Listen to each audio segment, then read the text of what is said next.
नल है। तो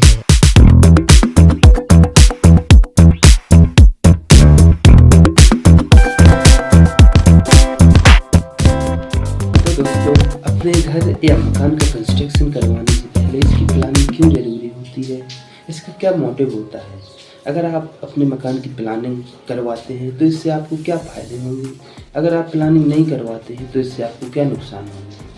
जैसा कि अपन देखते हैं, कुछ जगह पर लोग अपने घर की प्लानिंग अपने ठेकेदार या अपने रिलेटिव के द्वारा ही करवा लेते हैं। इससे हमारा क्या मिस हो जाता है एवं हमको क्या नुकसान होता है? क्यों अपने मकान की प्लानिंग एक टेक्निकली व्यक्ति से ही करवानी चाहिए? एक आर्किटेक्ट और इंजीनियर एक टेक्निकली पर्सन होता है, जो कि एक अच्छे से स्टडी करने के बाद ही घर की प्लानिंग में जो जो प्रिंसिपल फॉलोइंग किए जाते हैं, इन सब चीज़ों का ध्यान रखते हुए अपने घर का प्लान बनाता है, जिससे जो फ्यूचर में जो रिक्वायरमेंट होगी, जो फ्यूचर हाजर्ड, जो भी फ्यूचर की संभावनाओं को देखते हुए हमारी प्लानिंग करता है। डिजाइनिंग एंड प्लानिंग दोस्तों, ये टॉपिक उन सिविल इंजीनियरों के लिए बहुत ज़रूरी है जो कि बिल्डिंग, रेसिडेंशियल बिल्डिंग डिजाइनिंग और प्लानिंग में अपना करियर बनाना चाहते हैं। किसी भी रेसिडेंशियल ड्राइंग को शुरू करने से पहले जो डिज़ाइन डेटा स्टेप हमें फॉलो करने पड़ते हैं, that is called principle of planning. तो दोस्तों, एक अच्छी बिल्डिंग की प्लानिंग करते टाइम किस किस बिल्डिंग प्रिंसिपल्स का फॉलो किया जाता है, जिससे हम अपने एक मकान को एक अच्छा रूप एवं फ्यूचर आवश्यकताओं के अनुसार ढाल सकें। तो सबसे पहले इसमें एस्पेक्ट, बिल्डिंग का एस्पेक्ट क्या है? प्रोस्पेक्ट, प्रोस्पेक्ट के बाद अपना आता है privacy, furniture requirement, roominess, grouping, circulation, sanitation, flexibility, economy, practical consideration. ये सब हमारे प्रिंसिपल्स होते हैं जिसको अपन ध्यान में रखते हुए अपनी बिल्डिंग की प्लानिंग करते हैं। तो दोस्तों, हमारे बिल्डिंग प्रिंसिपल का पहला पॉइंट आता है एस्पेक्ट। एस्पेक्ट क्या होता है? Aspect refers to the planned arrangement of the door and window of the external walls to get sunlight, breeze and a good view of the scenery outside। घर में entry point कहाँ पर बनाना है, exit point कहाँ पर बनाना है, कहाँ पर विंडो देना है, जो कि हमारी प्रॉपर सनलाइट, ब्रीज और एक बाहर का अच्छा व्यू प्रदान कर सकें। ये सभी चीज़ें एस्पेक्ट के द्वारा प्लान की जाती हैं। एस्पेक्ट मेनली दो चीज़ों पर निर्भर करता है। पहला, जो एक एक्सेस रोड होती है जहाँ पर अपन घर की डोर एवं विंडो प्लान कर सकते हैं। दूसरा फैक्टर वास्तुशास्त्र होता है। वास्तु के अनुसार कहाँ पर कौन सी चीज़ सूटेबल और अच्छी रहेगी। प्रिंसिपल ऑफ बिल्डिंग प्लानिंग का दूसरा पॉइंट आता है prospect. Prospect, a building is said to have prospect when it present a good and pleasing appearance when seen from outside.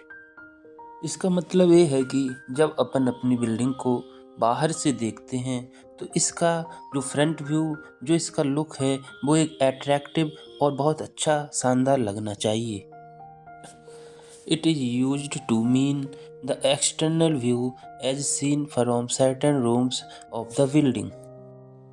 Means घर के अंदर किसी कॉर्नर, किसी रूम से बाहर देखने पर इसका व्यू अट्रैक्टिव और अच्छा लगना चाहिए, जैसे कि वहाँ पर उपस्थित पेड़ पौधे, वाटर, पेड़ पक्षी आदि सुंदर दृश्य हमारा शो होना चाहिए। It also includes the concealment of some undesirable view in a given outlook. Means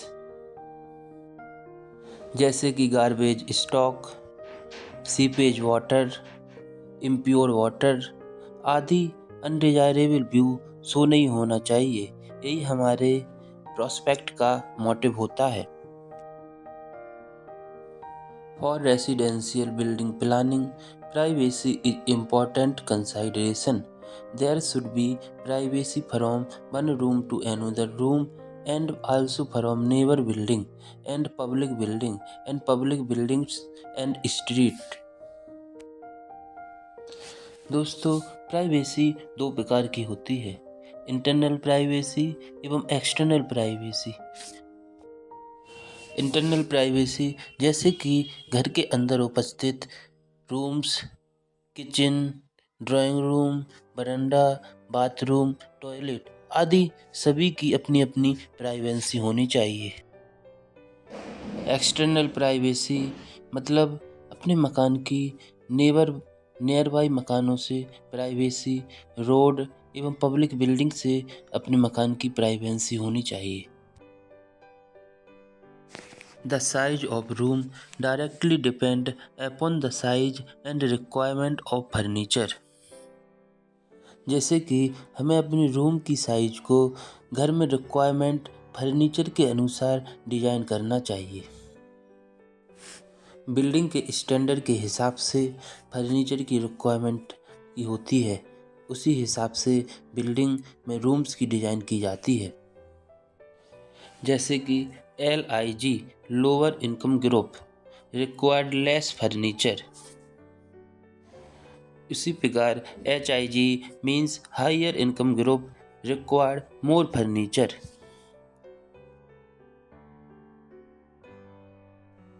Roominess means feeling of comfort. Roominess refers to an arrangement of getting या maximum advantage from the minimum और limited dimension of a room. Means room की dimension इस तरीके से design करना चाहिए कि कम space होने के बावजूद भी रूम में एक अच्छी फीलिंग आ सके। जैसा कि size, length and width ratio should be 1:1.2 to 1:1.15 for good building planning. जैसे कि अगर हमारे रूम की लेंथ अगर 1 है तो उसकी विड्थ 1.2 से 1.5 के बीच में होनी चाहिए, जो हमारे रूम को एक अच्छा फील महसूस कराएगा। अगर अपन इसकी लेंथ और विड्थ रेशो को बढ़ा देते हैं तो इस पर एक टनल टाइप की फीलिंग आएगी, जो कि उस रूम के अंदर रहने वाले व्यक्ति को अच्छी फीलिंग का अनुभव नहीं कराएगा।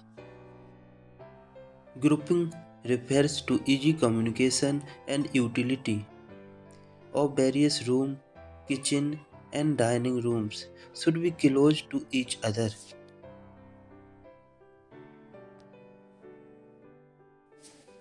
जैसे कि बरामदा हमारे हॉल से कनेक्ट होना चाहिए, हमारी किचन हमारे स्टोर रूम एवं डाइनिंग रूम से अटैच होनी चाहिए, बेडरूम हमारे टॉयलेट एवं ड्रेसिंग रूम के पास में होनी चाहिए। इसके अलावा WC एंड यूरेनल्स हमारी किचन से दूर होना चाहिए। टाइप ऑफ बिल्डिंग पर भी ग्रुपिंग की कंडीशन अलग अलग होती है।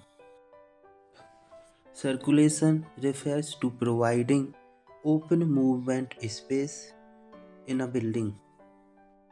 सर्कुलेशन दो प्रकार से होता है, horizontal circulation and vertical circulation.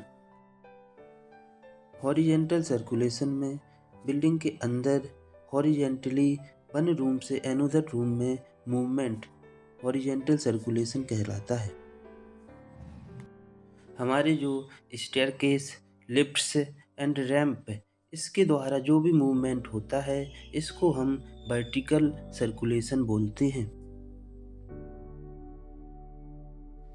Provision for cleanliness, lighting and ventilation in sanitary units avoid growth of bacteria and spread of diseases condition.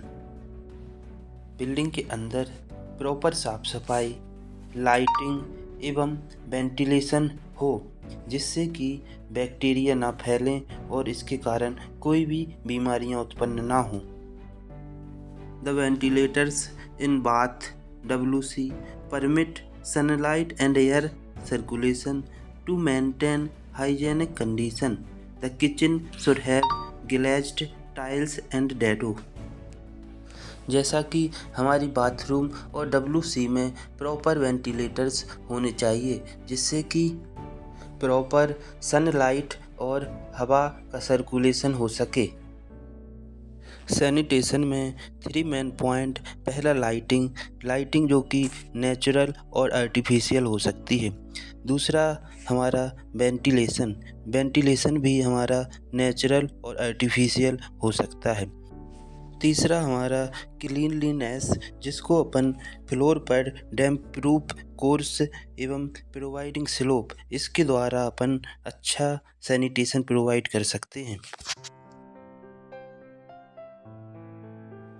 Building planning should be carried out in the financial limit of the client. एक engineer को building की planning और designing करते वक्त ये जानना चाहिए हमारे कस्टमर, हमारे क्लाइंट की फाइनेंशियल लिमिट क्या है, उसके अनुसार अपन को बिल्डिंग की डिज़ाइन करनी चाहिए। हमारी बिल्डिंग में सभी प्रकार की सुविधाएं, सभी प्रकार का अट्रैक्शन होने के बाद भी हमारा प्लान, हमारी डिज़ाइन इकोनॉमी हो। The planning of the building should be prepared by keeping in mind the future requirement. Building drawing की प्लानिंग और डिजाइनिंग इस तरीके से करना चाहिए कि फ्यूचर की आवश्यकताओं के अनुसार इसको अपन कन्वर्ट कर सकें। जैसे कि देखा जाता है पुराने ज़माने के किलों को आजकल हम लोग गवर्नमेंट ऑफिसेस, होटल आदि यूजेस में ला रहे हैं। Elegance refers to the planning of elevation and layout of the plan to give an impressive appearance to the building. हमारी बिल्डिंग का ओवरऑल अपीयरेंस, ओवरऑल लुक क्या है, जैसे कि एक्सटर्नल एंड आउटरनल डिज़ाइन। हमारी बिल्डिंग का एलिवेशन एवं हमारी बिल्डिंग की प्लानिंग एलिगेंस रेफर करता है। हमारी बिल्डिंग की संपूर्ण प्लानिंग एवं डिजाइनिंग होने के बाद ये बहुत ज़रूरी होता है कि हमारा सब प्रैक्टिकली पॉसिबल है या नहीं है। इस सब चीज़ों को प्रैक्टिकली कंसाइडरेशन के द्वारा जानते हैं।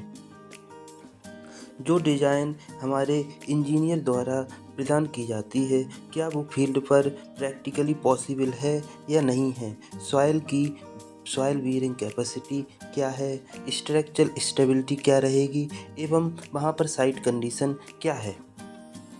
तो दोस्तों, आपको किसी प्लान को डिज़ाइन करने से पहले इन सभी प्रिंसिपल्स के बारे में अच्छे से सोचना है, तो शायद आपकी